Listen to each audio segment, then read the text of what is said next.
السلام علیکم ورحمۃ اللہ وبرکاتہ۔ ایک ایسی حدیث میں آپ کے سامنے رکھنا چاہتی ہوں جس کے اوپر غور و خوض کرنا آج ہم سب کی ضرورت ہے۔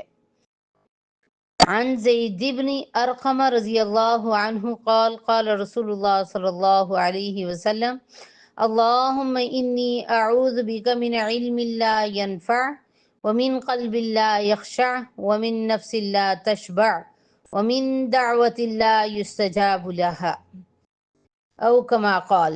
نبی کریم صلی اللہ علیہ وسلم کا فرمان ہے، اے اللہ میں تجھ سے ایسے علم سے پناہ مانگتا ہوں جو نفع دینے والا نہ ہو، ایسے دل سے جو ڈرنے والا نہ ہو، اور ایسے نفس سے جو سیر ہونے والا نہ ہو، ایسی دعا سے جو قبول ہونے والی نہ ہو۔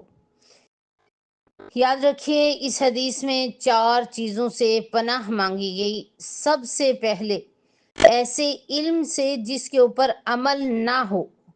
آج ہم علم کی تو بہت حرص کرتے ہیں لیکن عمل سے بالکل خالی ہیں۔ یہی وجہ ہے کہ بچہ ہمارا جانتا تو ہے، 3 سال کا بچہ بھی اٹھ کے تعلیم کے لیے نکلتا ہے، لیکن عمل 30 سال کے بندے میں بھی ہمیں نظر نہیں آتا۔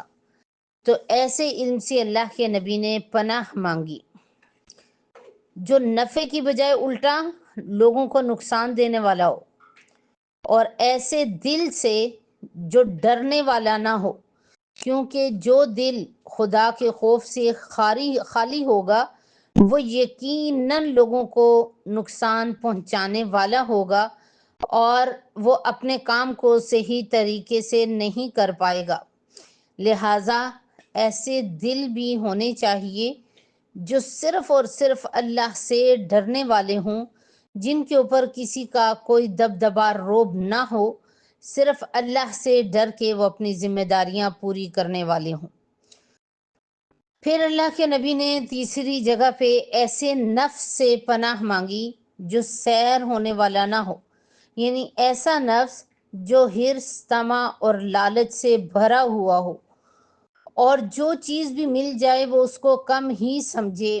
ایک اور حدیث میں کچھ اس طرح سے ایسے نفس کے بارے میں کہا گیا کہ ابن آدم کو اگر سونے کی ایک وادی دے دی جائے تو وہ دوسری کی خواہش کرے گا، یہاں تک کہ دوسری بھی دے دی جائے تو تیسری کی خواہش کرے گا۔ ابن آدم کے پیٹ کو صرف قبر کی مٹی ہی بھر سکتی ہے۔ یہ ایک حدیث کا مفہوم مختصراً میں نے آپ کے سامنے رکھا۔ معلوم ہوا کہ انسان کا نفس سیر نہیں ہوتا جب تک وہ اپنے رب سے ڈرے نہیں اور جو موجود ہے اس کو کافی نہ سمجھے۔ اس لیے اللہ کے نبی نے بھی ایسے نفس سے پناہ مانگی، ہمیں بھی مانگنی چاہیے۔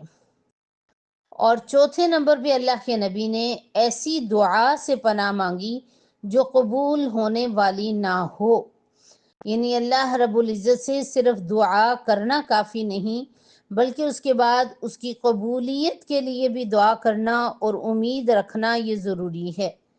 اللہ رب العزت ہمیں عمل کی توفیق عطا فرمائے اور ان 4 چیزوں کو اپنا معمول بنا لیں، ان کے اوپر غور و فکر کرنا اور اللہ رب العزت کی رضا حاصل کرنے کے لیے ان کو صحیح ڈائریکشن پہ ڈالنا۔